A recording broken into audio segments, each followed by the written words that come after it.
गणेशोत्सवानिमित्त सांगली महापालिका क्षेत्रातील प्रभाग क्रमांक 18 मध्ये गणेश भक्तांना आरती संग्रह पुस्तिका आणि गणेश पूजेसाठी आवश्यक साहित्य वाटप करण्याचा उपक्रम भाजप युवा नेते राजू उर्फ प्रमोद नलावडे यांनी हाती घेतलाय।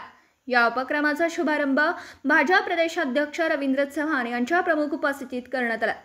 यावेळी पालकमंत्री चंद्रकांत दादा पाटील, आमदार सुधीर दादा गाडगे, आमदार गोपीचंद पडळकर आणि आमदार सुरेश भाऊ खाडे हे मान्यवर उपस्थित होते। राजू नलावडे यांनी सांगितलं की या पुस्तिका व साहित्याचं वितरण 15 ऑगस्ट रोजी प्रभाग क्रमांक 18 मधील गणेश भक्तांना करण्यात येणार आहे। राजू नलावडे हे केवळ राजकीय कार्यातच नव्हे तर सामाजिक उपक्रमांमध्येही सातत्याने पुढाकार घेतात। रस्ते, पाणी पुरवठा, स्वच्छता, शैक्षणिक मदत, क्रीडा प्रोत्साहन आणि वैद्यकीय सहाय्य अशा विविध क्षेत्रात त्यांनी केलेल्या उल्लेखनीय कार्यामुळे नागरिकांचा त्यांच्यावर नेहमीच विश्वास राहिला। आदरणीय दादा आणि रवींद्र चव्हाण साहेब, श्री गणेश भक्तांना श्री गणेश चतुर्थीच्या शुभेच्छा म्हणून राजू उर्फ प्रमोद नलावडे यांच्या 5000 आरती पुस्तक प्रकाशनाचं पूजा साहित्याचं या ठिकाणी वाटप आपण या ठिकाणी करणार आहे, त्याचंही आपण या ठिकाणी प्रकाशन करावं।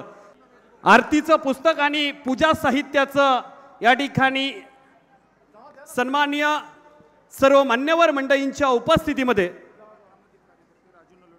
प्रभाग 18 मधील आदरणीय राजू दादा नलावडे यांनी ते पुस्तक संग्रह आरतीचं केलंय, त्याचं अनावरण आपल्या शुभ हस्ते या ठिकाणी होत आहे।